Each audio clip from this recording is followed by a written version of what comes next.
شهدت اليابان معجزة اقتصادية خلال الفترة من الستينيات حتى منتصف التسعينيات، حيث حققت نمواً اقتصادياً مذهلاً. ومع ذلك، توقف هذا النمو بشكل مفاجئ بعد تلك الفترة.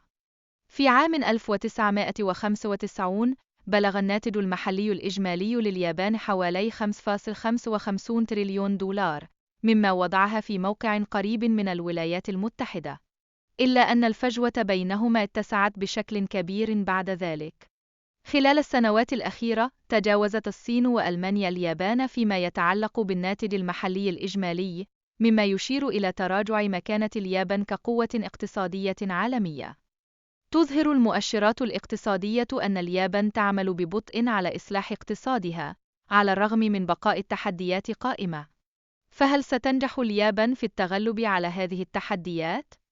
من بين أكبر المشكلات التي واجهتها اليابان هو الانكماش، حيث ينخفض مستوى الأسعار مع مرور الوقت، مما يؤثر سلباً على الإنفاق والاستثمار.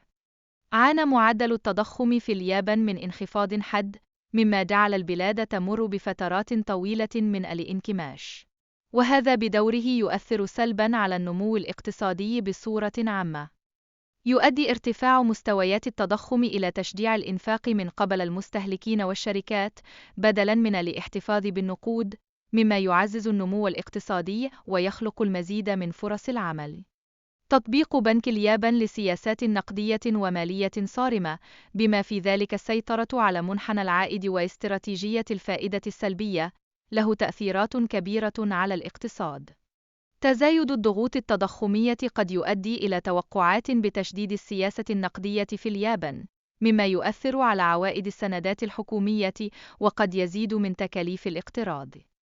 كانت زيادة أسعار الفائدة ضرورية للحفاظ على استقرار التضخم ومنع تفاقمه، وهذه السياسات تؤثر على تكاليف الاقتراض بشكل عام. يعتبر الإنفاق الحكومي في اليابان من بين الأعلى في آسيا، حيث يعزز هذا الإنفاق الطلب داخل الاقتصاد ويزيد من النشاط الاقتصادي. أطلق رئيس الوزراء السابق فوميو كيشيدا أجندة رأسمالية الجديدة لمعالجة القضايا الهيكلية مثل عدم المساواة، وكانت هذه الأجندة جزءاً من جهود لتحفيز الاقتصاد الياباني. تعتبر مفاوضات شونتو حدثاً حيوياً في سوق العمل الياباني، حيث تساهم في زيادة الأجور وتحسين ظروف العمل، وتتم هذه المناقشات سنوياً بين الشركات والنقابات. يشهد سوق الأسهم الياباني انتعاشاً ملحوظاً، مما يجعله جذاباً للمستثمرين المحليين والأجانب، وللانتعاش تأثيرات إيجابية على الثقة الاستهلاكية والنمو الاقتصادي. يعود تراجع الناتج المحلي الإجمالي لليابان جزئياً إلى ضعف الين، وهذا الأمر يؤثر على كيفية قياس الناتج المحلي الإجمالي عند تحويله إلى عملات أخرى.